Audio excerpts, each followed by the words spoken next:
HSM, what is up? I'm going to invite you guys to stand with us for worship.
Your mercy never fails me. All my days I've been held in your hand. From the moment that I wake up until I lay my head, oh, I will sing of the goodness of God. 'Cause all my life you have been faithful, and all my life you have been so, so good. With every breath that I am able, oh, I will sing of the goodness of God. Of your voice,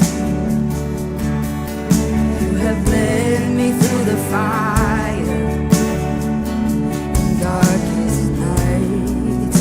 You are close like no other. Oh Jesus, I've known you as a father, I've known you as a friend, and I have lived in the goodness of God. Sing all my life, and all my life you have been faithful. You've never failed me, and all my life you have been so, so good. With every breath that I am able, oh, I will sing of the goodness of God. Your goodness is running after, it's running after me. Your goodness is running after, it's running after me. With my life laid down, I'm surrendered now. I give you everything. 'Cause your goodness is running after, it's running after me. Oh, your goodness is running after, it's running after me. 'Cause your goodness is running after, it's running after me. With my life laid down, I'm surrendered now. I'll give you everything. 'Cause your goodness is running after, it's running after me.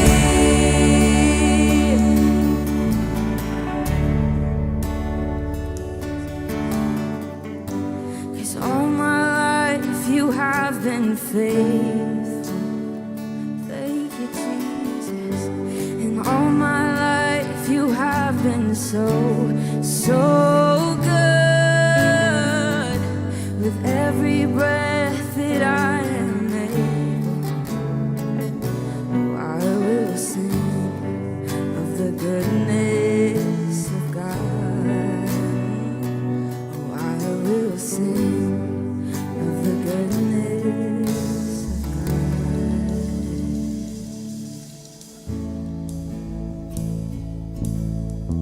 You were the Word at the beginning, one with God the Lord Most High.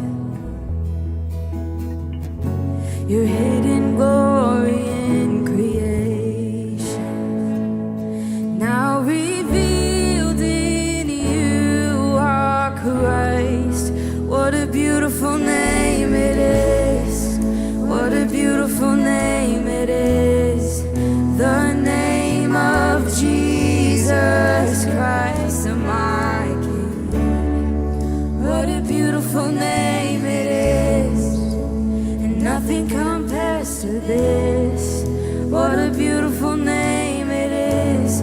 The name of Jesus.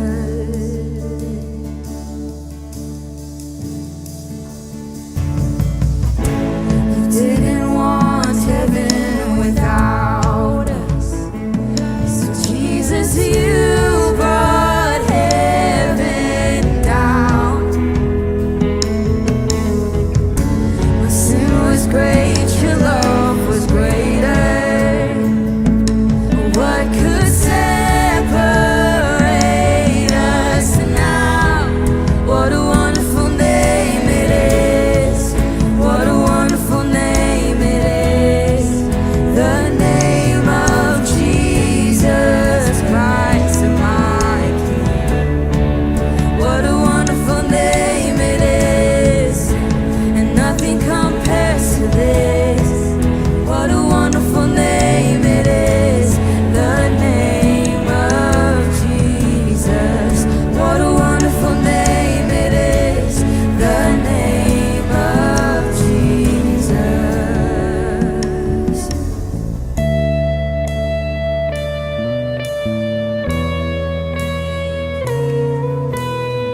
could not hold you. The veil tore before you. You silenced the boasts of sin and grave. The heavens are roaring the praise of your glory. For you are raised to life again. You have no rival, you have no equal. 'Cause now and forever, God, you reign. Yours is the kingdom, yours is the glory, yours is the name above all names. What a powerful name it is. What a powerful name it is. The name of Jesus Christ, my King. What a powerful name it is. Nothing can stand against. What a powerful name it is. The name of Jesus. What a powerful name it is. The name of Jesus. What a powerful name it is. The name of Jesus.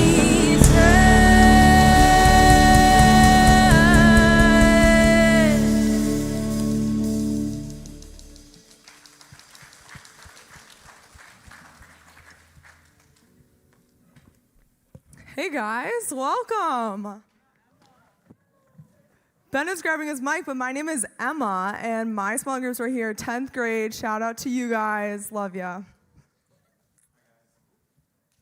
Check, Bennett can't talk. Check. There we go. I am an MSM leader, so I'm actually not usually with you guys, but you guys are pretty hype, and I honestly love hanging with you guys. So, hi. We're glad you're here, and now we have some announcements. Yeah, so first I'm going to just thank you for social distancing, you guys, wearing your masks. Like, you guys are actually killing it. Thanks for staying in your little, like, letter pod thingies, whatever you want to call them. Yeah. Okay, you guys, outside on the table is your sweatshirts. If you ordered a sweatshirt, please go pick it up. It's waiting for you, and we want you to look cool Just like this. pull up and flex. We want you to flex. So go grab your sweatshirt. It's out on the table. Yeah, so next week is going to be Ash Wednesday at 7:30. 7:30. I got it wrong during the MSM. No, we saved it. Yeah, we recovered. Yeah, so we're not going to have our normal programming, so it's going to be Ash Wednesday instead. So show up for that. I always think Ash Wednesday is real powerful, and I love it. It's super lit. So It'll be in this room, so come here. yeah, so you guys should pull up to that. And we're going to have you check out this bumper video. We got the girls panel this week. Yes, let's welcome up our panel.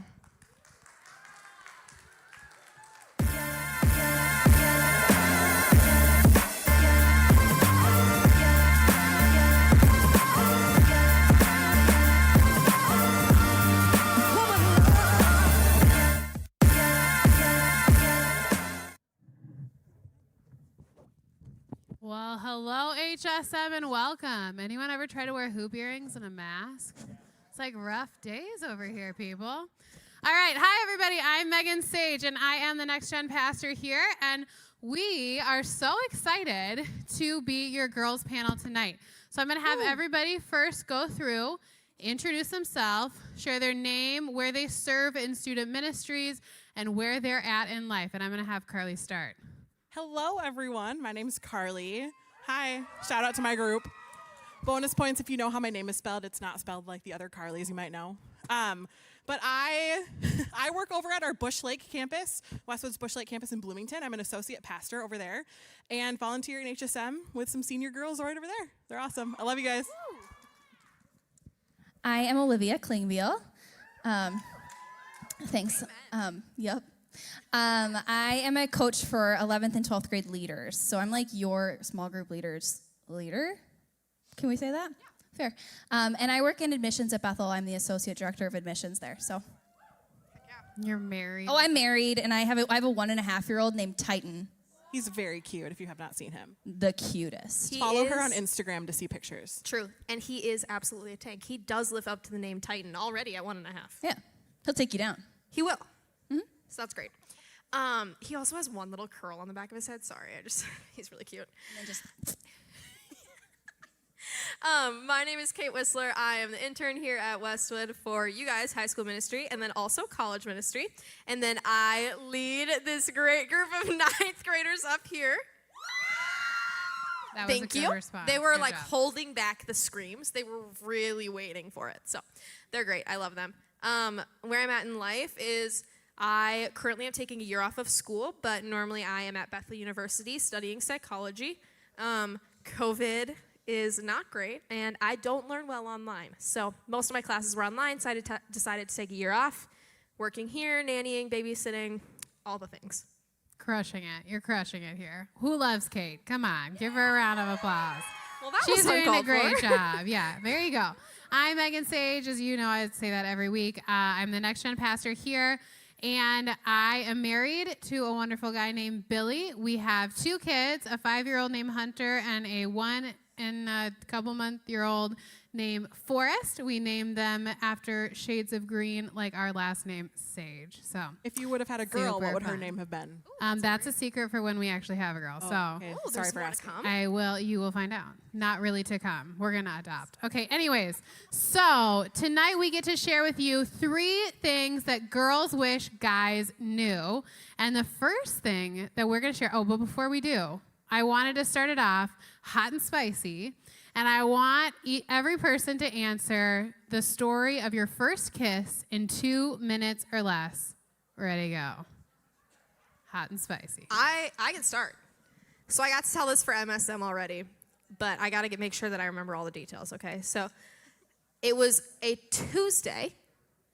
I actually don't know if it was a Tuesday, but I was just trying to explain how ordinary of a day it was. It was some random day. It was like 2 p.m., like sunshiny out, okay?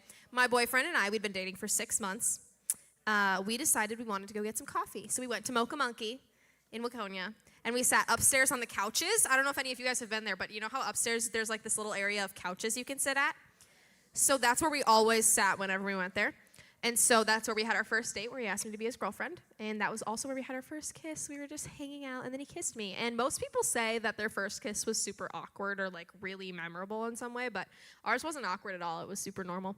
And fun fact, yes, he asked me to be his girlfriend there. Yes, we had our first kiss there. And that's also where I broke up with him. So. Yikes, Mocha Full Monkey. circle moment. Oh, yeah. Waconia Mocha Monkey. It's the place. We can even go more full circle than that, because that's where I had my first date with my husband. And at the same table that we had our very first date is the same table that he asked me to marry him. So full This is circle. a little more positive. Things happen at coffee Super shops, apparently. full circle. My first date first kiss was.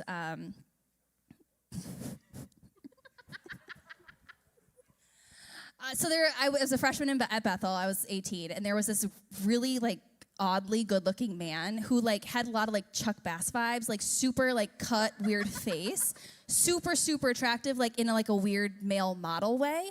And we would always like make like flirty eyes at each other, but like never like talk. And then every so often we would say like some words to each other. We went on a walk one day, and he just kissed me, and it was really random. And turns out he actually like left Bethel probably because I broke his heart. Just kidding, I have no idea. Seems logical. But he's actually is a male model now, like high fashion, like runway male model. He's a male. Humble brag over there, kissing male models. Okay. It's fine. So my first kiss was unique, I would say. I was dating a guy at the time who lived in North Dakota, and North Dakota. Just got a shout out. All North right. Dakota. All right. Hilarious. Okay, so I had texted him and I said, "Hey, would you want to meet halfway for dinner? It'd be like an hour and a half for each of us. We hadn't seen each other in a while." And he was like, "No, I have to catch a flight the next morning for a business trip," which he did actually have that. And I was like, "Okay, but can we FaceTime later?" He was like, "Yeah, I'll give you a call." 7 o'clock rolls around, 8 o'clock rolls around, no call. So I texted him. I said, "Hey, you gonna call?" He's like, "Yeah, I'll give you a call in a bit." Calls me at 9:30. And says, "Hey, I'm actually out getting some wings right now." And I was like, "Who's getting wings at 9:30? I mean, okay, actually, I've done that before because I love Buffalo Wild Wings. But anyways, so he's like, "I'll call you when I get home." I was like, "Okay, whatever." I end up going to bed. I get a phone call at 11 o'clock, And he goes, hey, I'm outside your house. And I was like, what? No, you're not. He's like, yeah, go look out your blinds. So I go look out my blinds. His car is in my driveway. And he had driven 3.5 hours to come to my house to see me for an hour. He had to leave at midnight to drive back home to catch the flight in the morning. And as he was leaving my house, he kissed me on my driveway out in the rain. It was this like beautiful, magical moment. And you danced. But I also want to say, what? And you danced. We did dance. It was very cute. Ew, wow. I would also like to say that this is not normal. Like, this is not a normal story, so don't feel like this has to happen. But it could be, gentlemen. I feel like that has like some serious. We've got some tips for the gentlemen in the room. So No pressure. if you want to know how to get a girl to tell a story like I just did, follow Steven's advice. I mean, that's like definitely Stevens, some Nicholas his name. Sparks stuff right there. He was very attractive. My first kiss was actually with my husband. So we had been seeing each other for some time, and I had told him that I wouldn't kiss anybody until we were officially dating, boyfriend, girlfriend. And so he took me out on our first official date. It was like a 5-part date that he planned. At the end, he gave me this gift, and he asked, would you be my girlfriend? I said yes, and then he asked, can I kiss you? And I said yes, and he kissed me. So That's so cute. that's cute. Okay, he is adorable. We We gotta love love Billy. We all love Billy. All We right, really do. so we are going to share with you 3 things that girls wish guys knew. So the first thing is that girls like guys who have lives outside of their relationships. So I'm going to say that again. Girls like guys who have lives outside of their relationships. So my question to you guys is, what have you seen in your lives or in the lives of your friends as a value of people having lives outside of their dating relationships? Have you seen that gone well, or have you seen that not go well? Okay, I can start. So the person I'm currently dating has this really awesome group of guy friends that get together every Monday night, and they do a Bible study together, and they hang out, and it's so fun for us to get to like rehash and talk about the things that he maybe learned or talked about with his guys and stuff like that. And we wouldn't have that opportunity if he didn't spend time with people outside of the relationship. And honestly, without him spending time out of the relationship, it's like you eventually run out of things to talk about if you're not having experiences apart from one another. So it's really important just to be able to have things to bond over and talk about and have fun, like learning about each other. That's one thing why it's important. Yeah, I think girls, there's so many things that we do that guys don't understand. And guys, there's so many things that you do that girls don't understand. And so that's like opportunity for you to cherish that time that you have with your girlfriends, with doing the things that you really love. Shopping, for example, if you like shopping. Video games for guys, if you play woodworking, I don't know. So like there's just so, I don't know, I think about my husband, like what does he do? He like plays video games and builds me things. So, That's valid. That's fair. So I think like being able to have just hobbies and things that you're involved in, but also have other relationships that are important too. And we'll get into that a little bit deeper. But having girls having your other girlfriends and guys having your other guy friends, I think that's you need that. We need that. We need that community. Yeah. So Megan and I lived together in college, which was super fun. Oh, what? And we had another roommate who came to school dating someone from her hometown. And their relationship was just so codependent and kind of suffocating in a way that we just didn't really get a chance to know her. And they actually ended up taking a break. And that's kind of when this roommate of ours really found herself and kind of figured out who she was apart from him. And they're actually married now, which is kind of cool. They were able to find their way back together, and they were both different people when they dated the second time. But it was cool to see kind of that story of redemption within their relationship. And for us to get a chance to see that and see how them kind of working through that was encouraging, but also needing her to get a chance to kind of be herself apart from someone that she was so enveloped in. So that was something that we had learned from kind of seeing that. Yeah. Can I add something? Yeah, you could have. I think something that I've noticed in my own life and in friends of mine, their lives, is that when you spend all of your time with one person, you kind of lose your identity in that person, and you don't necessarily remember, kind of like Carly said, like who you are apart from them. So that was something that her roommate from college struggled with, and I've definitely struggled with that before, where I've put all of my worth and all of my time and energy and everything into one person, and then when you lose that person, then it's like, who am I? Who can I turn to? Who can I talk to? Who can I rely on? Because at that point, you've kind of lost all your other community and all your other friendships. So it's so important to continue to invest in your friends, even when you're in a relationship, because you have no idea how long that relationship is going to last. Obviously, you go into it with high hopes, but like, sometimes relationships end, and when they do, like, you want to be able to still have people to talk to and have friends that you can lean on and cry with and who will love you through that. So It's good. How would you recommend setting up boundaries or guidelines in your relationship so that you are able to have lives outside of each other?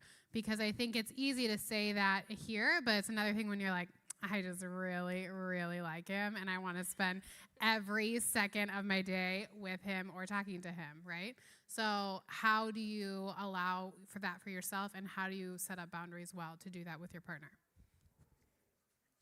something that I've done is keep your friends that are close to you close and listen when they call you out on things. So I have a few friends who've known me since elementary school, and we've remained best friends through a lot of things and a lot of relationships and a lot of hardships and things like that. But they know me so well, and so they are able to see and are willing to call me out and keep me accountable for when they see me kind of going overboard with a guy or spending too much time with someone or investing too much into a situation.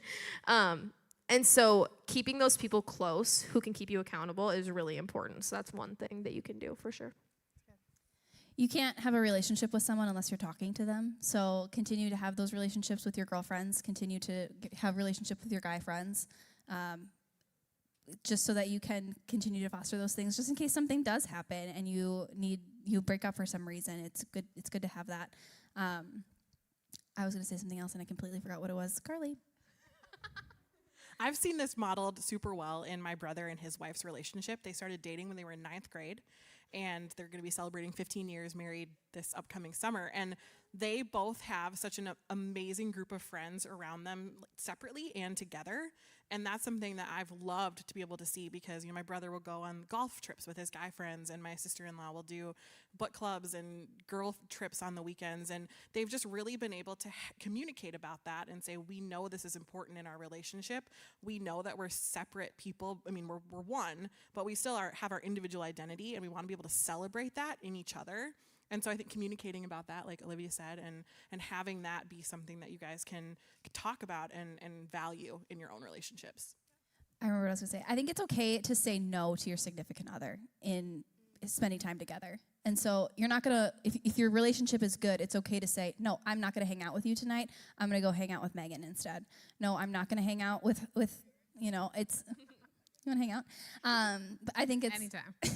I think it's okay to say no to your person, or to say let's do that another night. I'm going to focus on my girlfriends tonight, and I think that's a good boundary to set, is to say no once a week, say no twice a week, whatever works best for you in your relationship. And I think that makes for healthier relationships with your person.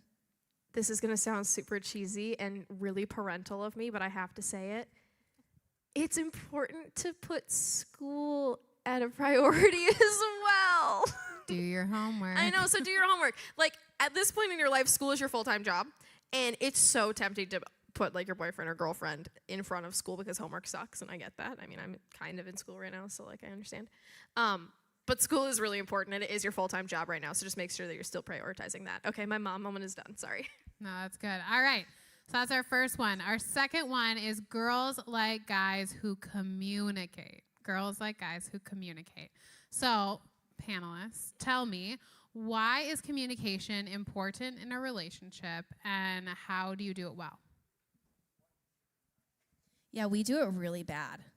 Kevin and I are really bad at communicating, and that is definitely where a lot of our conflicts come and our arguments come, because we're not listening to each other well enough.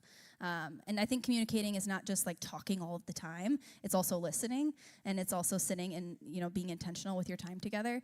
And that's something that we're really, really bad at. And you could even ask him, like, all of our arguments will stem down to how did we communicate, or did we communicate, and how were those things communicated. So I think it's extremely important to set up expectations for how you want to be communicated with and how often.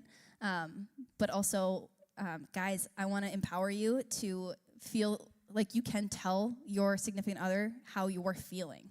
because you are entitled to emotions and feelings as well. And we oftentimes need that. We need to know how you're feeling and how you're thinking, and please tell us. Because we can't guess, and just like you can't read our minds, we can't read yours either. So communicate those things to us. It's really, really important. Whose job is it to communicate first? Is it the guy's job to communicate first or the girl's job? What's your opinion? Everyone's. It's all of the people's opinion, or all of the people's responsibility that, to communicate. I mean, they touched on this last week because they talked about guys don't always want to be the leader, and girls don't always want to be the follower. Like, I am very bold and very outspoken and very forward about how I'm feeling. I tend to over-communicate. That's actually my issue, and Olivia and I both talked about that during middle school as well. But it's okay to reach out first to a guy. It's okay to text your boyfriend or your guy friend and say, hey, do you want to hang out? And not have them initiate every single thing or every conversation. And it's really important, even if you feel like you're oversharing, like you do want to communicate how you're feeling. And maybe some expectations or boundaries and things like that. Like, it's okay to be the person who initiates those conversations, girls, because, I mean, like Olivia said, guys can't read our minds just like we can't read theirs. So I think for me, one of my biggest pet peeves is feeling misunderstood or misrepresented. And so communication for me is such an important piece of friendships and relationships in my life. And so that's how you build and grow closer to someone, is through communication. And so I think, we were created to be relational beings, and communication is how we continue to grow those. So I think everyone is different in terms of the kind of communication they need or want, but I think everyone desires communication because we want to feel understood and we want to be able to relate to one another. So stereotypically, girls communicate a lot. They like to share their feelings. They like to share what they think. They like to talk about it with everybody, with their friends, whomever. Guys are like, yeah, dude, I'm good, whatever, right? My question is, when is communication too much? So we've talked about how it's really important to communicate, and you need to share what you're thinking, and you need to, communicate well together. Is there ever a time where there's too much communication, where you should tone it back and not communicate as much with your significant other?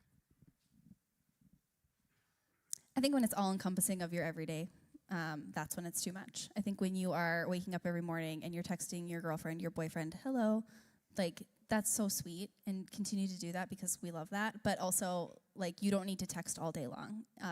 It's exhausting. You run out of things to say.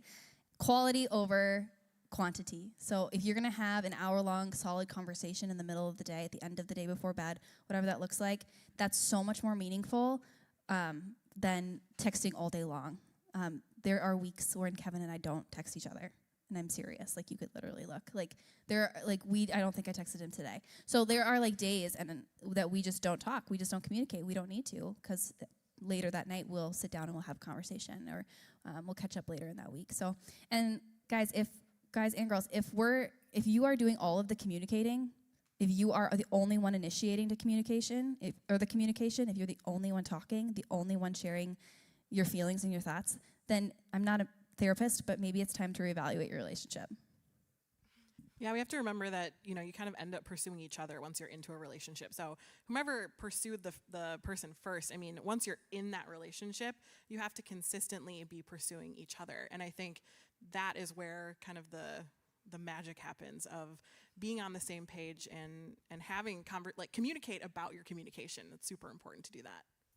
I think I'll touch just shortly on love languages. If you don't know what love languages are, I think it's important that you understand the love languages of the people in your life, not just people that you're in a dating relationship with. But essentially, there's 5 different love languages. It's words of affirmation, quality time, physical touch, gifts, and acts of service, right? So what the theory behind it is that every person gives and receives love differently, right? And so, for example, I am the type of person who is a words of affirmation person. I want people to tell me that they love me, what they think of me, that I think I'm great all day long. That's what I would love to hear, right? My husband, on the other hand, doesn't care, right? He's like, yeah, I'm good. I know I'm great. You don't need to tell me, okay? So which is wonderful. Like, that's such a gift, you know?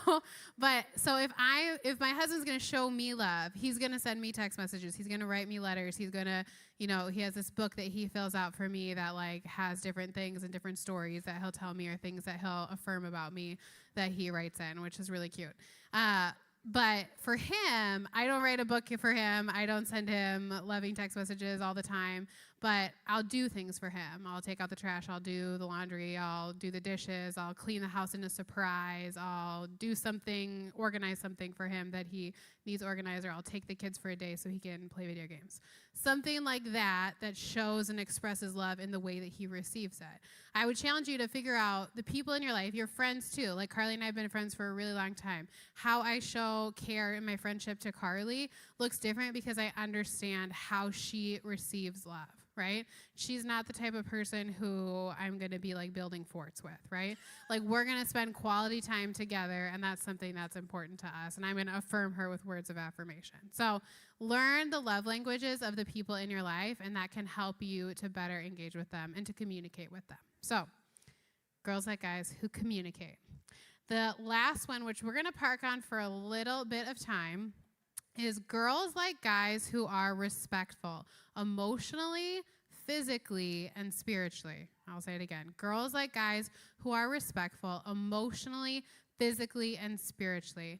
And before we go too deep into that, I want to take a moment and pause around singleness. So everybody goes through seasons of their life, however long that is, where they are single. And part of being single is you learn a lot through that season. And I think a lot of you might be in the season where you are single right now. And I don't want you to think that we don't have, or God doesn't have something for you in the midst of that. So one of the things I want us to share about is what has your journey with singleness look like, and what is one thing that God has taught you while you were single? I have been single most of my life, and I think for me, I've always been someone who kind of, sees the silver lining and is able to have a joyful attitude in the midst of, a desire. I do want to be married someday. I would love to have kids. It'd be super fun. But I think God is really teaching me and has shown me that I have extra time because I'm single. And what am I going to do with that time? And so I get to volunteer with high school students. I get to pour into my friends. And I have a big capacity to have a lot of friends because I have extra time. I get to spend a lot of time with my nephews and niece and go to their games and spend time and go on dates with them. And I just love so much having that time because I don't have to be home at 6 o'clock cooking a meal and, I'm out till midnight. What's up? So I think, it's kind of great, honestly. I think obviously it would be fun and awesome to have someone to do life with, but I know that God's got me, and it's not something that I worry about. It's just something that, it'd be fun to have, but I'm going to enjoy where I am now and be joyful in what God has given me because he's given me so much. So.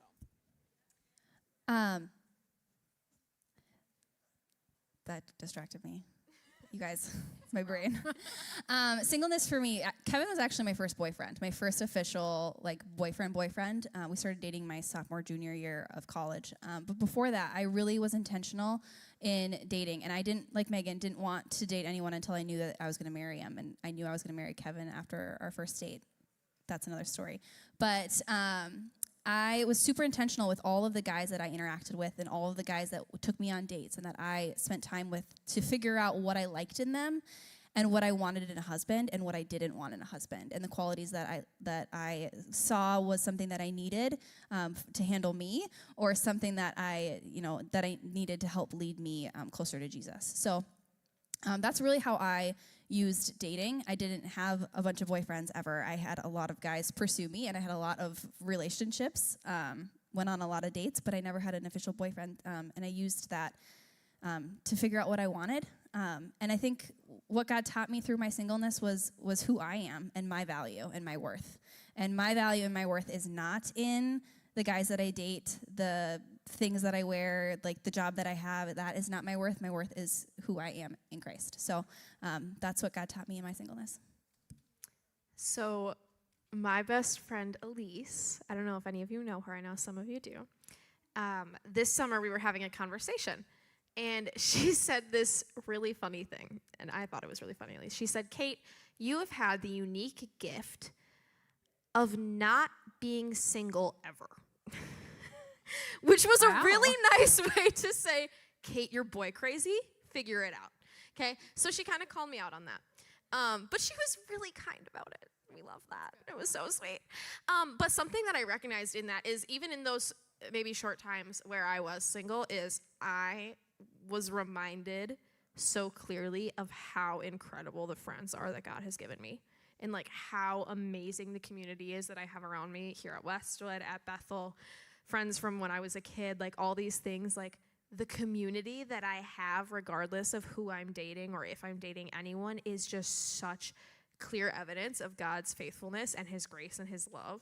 And I just am continually reminded of the true character of God through that community and stuff. So, yeah, I get a little passionate about this because I believe that God calls us to be whole and holy people. And I think oftentimes our singleness can be wasted looking out and looking for somebody to fulfill us and to make us complete. Like the world kind of tells us that that's what's going to make us complete.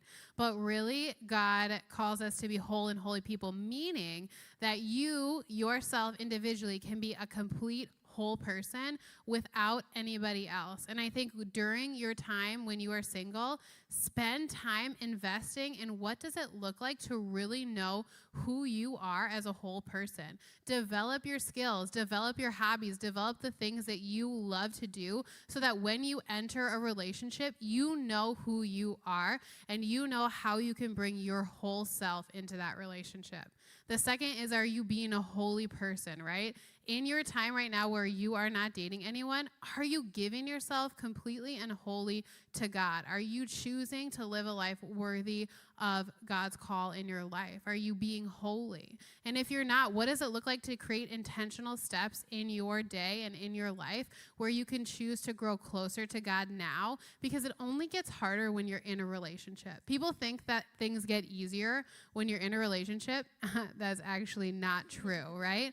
Things get harder because now you're taking your stuff and the things you're not good at, and you're bringing that into a relationship with somebody else who's also not perfect and also bringing their stuff, and then going to distract you from the time that you could be spending in relationship with God. So spend time while you are single investing in being a whole and holy person.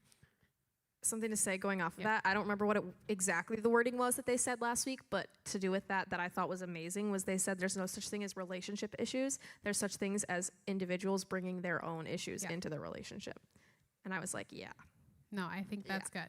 So off of that note, since there's going to be lots of seasons in your life where you are friends with the opposite gender and you are not maybe seeking a relationship with them, do you think, hot take, girls and guys can be friends? I know they talked about this last week. There's a bit of a discussion. I want your opinion. Ready to go. I think guys and girls can be friends. However, I think if it's someone that you're considering a best friend or you spend a lot of one-on-one time with, 90% of the time, one of those people has feelings for the other one. And I think maybe it switches off. Maybe the guy has feelings for a bit, and then maybe the girl does, and I don't know. But I think most of the time, 90%, that there are probably feelings involved. And so I think that's where it kind of gets tricky of if you're not going to date, then where is that relationship or friendship going? But I do think there are exceptions to the rule. So, hear me out on that. But I think it can be kind of dicey and tricky to figure that out. Yeah, we had some fun talking about this during the last hour, but I would be so bold as to say 95% of the time. So I'm going to bump it up a little bit. I know myself, and I know a lot of girls. I know a lot of girls your age, and almost always, if you're calling someone your best friend who's of the opposite gender and you're hanging out with them one-on-one and you're texting them all the time and you guys are FaceTiming at night or whatever, and you both claim that you're just best friends, one of you has feelings for the other, whether it ever gets communicated. Even if you never find out that person actually liked you, like they for sure did. I'm the kind of person, they for sure did. I'm the kind of person where I am best friends with the person who's of the opposite gender. Oh my gosh, I'm going to tell a specific example. It's kind of embarrassing. Okay, my friend Sam in high school, okay, he was a year older than me. We were best friends. We hung out all the time. And there was this one night where we went to his house, and we ended up, like, sitting really close together on the couch, okay? And we were kind of cuddling. It wasn't actually cuddling, but it was like that weird in between where neither of us really knew if we were cuddling or not. And we walked out of that night, and in his head, he was like, yeah, we're just friends. I have zero feelings for this girl. And in my head, it was like, oh my gosh, he's gonna ask me out tomorrow. Oh my gosh, like we're basically already dating. I can't wait to like live together forever and like grow old together and make all these plans and go on family vacations. And like I had the whole thing planned out because we cuddled one time and it wasn't even like cuddling. So that's how I am in those situations. And I know a lot of you girls are decently similar to me in that way where it's like, you get very invested very quickly or you pour your heart out very quickly. And because of that, it causes some issues when you try to be just best friends with someone who is not feeling the same way probably. I mean, yeah, I think it's all about who are you pouring into emotionally, right? It's about our emotions, and ultimately that would be in something that you do in a marriage relationship. And so if you're doing that with someone where you're both single, I think it's super hard to avoid having feelings. I would go as far to say 100% of the time it doesn't work. Wow. This is That's getting big from Olivia. spicy. Zesty over here. I strongly believe that you can have guy friends. You cannot have a guy best friend. I don't think that works. That doesn't work. Feelings are involved. Feelings happen 100% of the time. This is embarrassing, and it sounds like I'm tooting my own horn, but all of my guy friends in college, I either loved or loved me. And so when I started dating Kevin, I couldn't be friends with those guys anymore because I was in a serious relationship. That wouldn't happen. That would have made messes, and it would have been ugly and not cute. So, and in my, even being married now, I've been married for almost 6 years, and I don't have any friends that I would hang out with alone, like any guy friends that I would hang out with without my husband. That would be weird. I talked to Ryan earlier, and I was like, you and I could never go get coffee. Like, that would just be so weird. And unless we had, like, some intention behind it of, like, me trying to hire him or, like, we're talking about ministry or something like that. Like those kind of relationships just can't happen. That would be weird. Megan and Kevin are really good friends in a work environment. Kevin works here. And they text all of the time. And that's, like, not weird because it's a work thing. And I have people that report to me that I text all the time because it's a work thing. So, but outside of that, it's just not possible. It's just not possible to have a relationship when emotions get involved with someone of the opposite sex, especially when you are in a very serious relationship. All right, so what does respect look like then in terms of friendship? So as you're engaging in friendship, what does emotional, physical, spiritual respect look like in a friendship? Do you have an example of a good guy friend? I have an example. I think I know your example. Yeah. I don't know if he's in here. My example of a really good and respectful guy friend is Dan Johnson. So he is the middle school intern here. I don't think he's in here. Wait, is he? Dan? No, I think you already stood up. Nah, whatever. I'll just tell him later. I'll just tell him I used him as my example later. So Dan and I have been friends since sophomore year of high school. So like 6 years, 5 years, something like that. And we actually met at camp, and we started out as camp crushes, okay? So again, there's the thing where it was like we had feelings for each other, okay? We got home, we went on one date, didn't work out, it's fine. But we stayed really good friends and have always like remained consistent friends, whether we're like best friends or not. Like we've stayed consistent friends since then because he is so good at respecting my boundaries related to communication, my physical boundaries, my emotional boundaries, like those kinds of things. And he asks such good questions. And I just think it's so cool to see how that friendship has like grown since we've been sophomores. And we're not even like that close anymore, but I would still consider him like a really good friend because he's so respectful in every aspect of life. He's so funny, and he's just super fun to hang out with. So I would say Dan is a really good example of a very respectful friend. Either of you guys want to share anything? All right. what does respect look like in a romantic relationship, specifically emotionally, physically? What does that look like?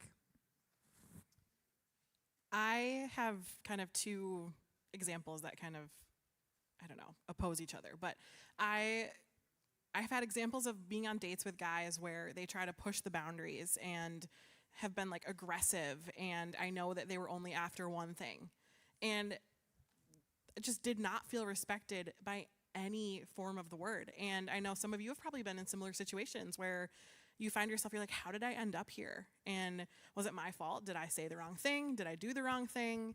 And I just want to encourage you in those moments, like you have every right to just drop that. Like get out of it, run away. Don't think that they're going to change or that it's not going to happen again. That's something that I had to learn the hard way. So that being kind of oppositioned by, I went on a date with this guy during quarantine when like no one was leaving their houses, and our first date was on Zoom, super romantic. And he said, okay, Carly, I want you to bring 5 things with you that represent who you are. And I want you to show me what these 5 things are and describe why they mean what they mean to you. And he wanted to know me. He wanted to know who I was and, you know, what made me laugh, what made me cry, like what are the things that brought joy to my life. And I felt so respected by him and felt that he actually had good intentions. And it was just so clear to me that he was respecting me. And so to have those negative experiences in a way have been good so that I can see what the good experiences have been and know that that's what we deserve as human beings who deserve to be treated with respect. I think we need to respect ourselves too. So that's not just something that you establish with a partner, but you need to establish within yourself is how do I respect myself? How do I respect my body? And how do I respect my emotions? And how do I respect my relationship with the Lord? I think that is first because like we've said, you need to come into a relationship as whole as possible because we're all broken people. So I think when you have established what your emotional boundaries are with someone, that means how much am I going to share? How over the top am I going to share with this person? How much am I going to communicate with them, like we mentioned earlier again? I think establishing those boundaries for yourself sets up a good, successful relationship as well, and boundaries within and respect within a relationship. Yeah, and kind of going along with that, related to self-respect. I know, again, they touched on this last week, but they talked a little bit about pornography last week, but they talked about it mostly related to guys. And I wanted to bring it up again tonight because I think a lot of people don't realize how big of an issue that is within the female community as well. So to get really vulnerable, I struggled with a porn addiction for 6 years of my life. And I thought I was the only girl that I knew that had ever experienced that or had ever gone through that. I didn't know that anyone else did, but I sat down last year with some girls in a dorm room and we were just hanging out and having a game night, and someone like made a joke about something, and anyways we ended up having this conversation, and by the end of the night we realized that every single one of the girls in that room had at some point in their life dealt with issues regarding pornography, and none of us knew that many other people were dealing with it. And that is such a huge issue for guys and girls related to self-respect and respecting each other again. So I know they talked about it last week, but setting that boundary for yourself of recognizing like, okay, this thing that I'm seeing and watching and taking in is so against what God intended for us and is so harmful to my brain and my heart and to my idea of what a healthy relationship looks like and to how I see the opposite gender. You just have to be able to recognize that. And I mean, that's the first step of like dealing with something like that. It's just recognizing like this thing is evil and this thing is poisonous and is absolutely from the devil and is so harmful to you and literally changes the way that your brain is wired. So it's like biologically bad for you. And it's really hard to respect someone in a relationship and to have proper boundaries, physical, emotional, spiritual, whatever, when you're taking in this thing that is a complete lie. So I think recognizing that it's an issue and dealing with that in yourself is really important. That's good. I think we could park there for quite a long time. And so if you want to talk about that in small group or you want to talk to Kate or to me about that, after this, I just want you to know the door is open, and we are open to having those conversations and would love to talk with you more about it. But I want to dive a little bit deeper into what does respect look like in a physical relationship, and how do you set up boundaries when you are in a relationship, a dating relationship with somebody. What does that look like? How have you done that well, or what has worked really for you? For me, I think I've had conversations with a bunch of my girlfriends about boundaries and just kind of knowing like where I stand on mine and being firm in those, and knowing when I'm dating someone that that's my line and communicating it with them. There have been a ton of guys that I have like talked to I do online dating and stuff like that, and a ton of guys that I've talked to where I say this is my boundary, and I'm very upfront about it, because if I'm not, and then there's like this unclear, I always say, Hey, boys in the back, can you please listen up? I always say, like, clear is kind. Having clarity and being clear is one of the kindest things you can do to the people in your lives. And so for me, being able to communicate, hey, this is my boundary, there have been so many guys that have been like, all right, peace, I'm out.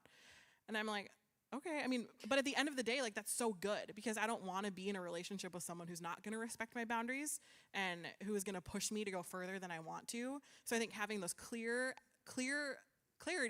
for yourself of what you're okay with, and then also communicating that to the person that you're dating is super important.